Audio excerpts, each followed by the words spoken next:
እሺ ተማሪዎች አሁን ደግሞ ይዤላችሁ የቀረብኩት ስለ ፓስካል ስለው የ11ኛ ክፍል ቻፕተር 8 ላይ ነው። ፓስካል ስለው ምንድነው የሚተነትነው? ፓስካል ስለው በሪል ወርልድ ላይ ምን አይነት ጥቅም አለው የሚለውን እዚህ ላይ እናያለን ማለት ነው። ኦኬ ወደ ዴፊኒሽን ውስጥ እንምጣ። ፓስካል ስለው states that the change in pressure in an enclosed container is transmitted equally and undiminished in all directions throughout the field and its container.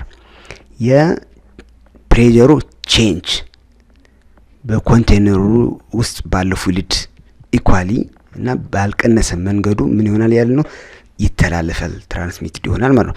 ለምሳሌ እዚህ ጋር ማኪናዋን ተሸክሟት ያለ ፒስተን አለው። ፒስተን 2 ነው። መጀመሪያው ላይ ደግሞ ፒስተን 1 አለን እና የመጀመሪያው ላይ ፒስተን 1 ላይ ፎርስ አፕላይ ስናደርግ የፕሬሸር ለውጥ የመጀመሪያው ፒስተናችን ላይ ይፈጠራል ማለት ነው። ይሄኛው ቼንጅ ኢን ፕሬሸር ነው አሁን ኢኳሊ ትራንስሚትድ የሚሆነው ወደ ግድግዳው ወደ ፈሳሹ ማለት ነው። ኤቭሪዌር በሚገኘው ፈሳሽ ላይ ኢኳሊ ትራንስሚትድ ይሆናል ቼንጅ ኢን ፕሬሸር እና ከቀደም ብለን እንዳየነው የፕሬሸር ፎርሙላ ፕሬሸር ኢዝ ጊቨን ባይ ፎርስ ኦቨር ዘ ኤሪያ ሶ እሱን እየተካን የፓስካልስ ሎው ዴሪቬሽን እናገኛለን ማለት ነው። ኦኬ ሶ let us come to the derivation of Pascal's law.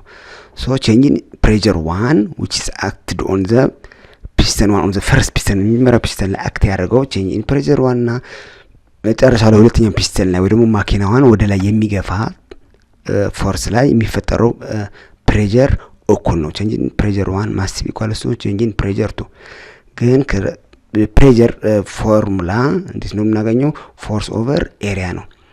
so the pressure 1 is force 1 over area 1 እኩል ይሆናል pressure 2 ደግሞ force 2 over area 2 ይሆናል ማለት ነው።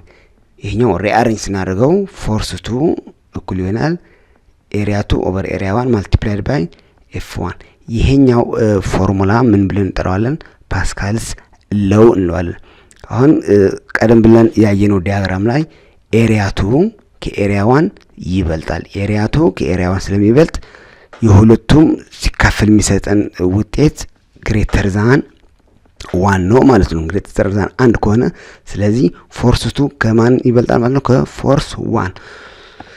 ስለዚህ ይሄኛው ሃይድሮሊክ ማሽን እንለዋለን። አክቹአሊ ማኪናን ለማንሳት ያው ማኪና ሲታጠብ አይታችሁ ይሆናል። ማኪናውን በዚህ መልኩ ነው ወደ ላይ ከፍ የምናደርገው። ሶ ይሄኛው ሃይድሮሊክ ማሽን ምን አይነት ነው ማለት ነው?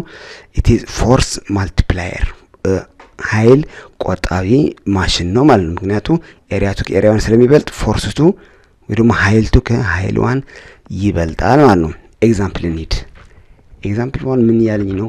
if a force of 100 newton is applied on the lift in the hydraulic lift ይሄኛው ሃይድሮሊክ ሊፍት ማሽን እንለዋለን እና ይሄኛው የመጀመሪያ ፒስተን ኤሪያው 0.02 ከሆነ የሁለተኛው ፒስተን ኤሪያ ደግሞ 0.06 ሜትር ስኩዌር ከሆነ ሁለተኛው ላይ ፕሮዲዩስ እናገኘው ወይ ደግሞ እናገኘው ፎርስ ስንት ነው ነው ጥያቄው። ኦኬ እስቲ ወደ መልሳችን እንሂድ። so the givens are here already written.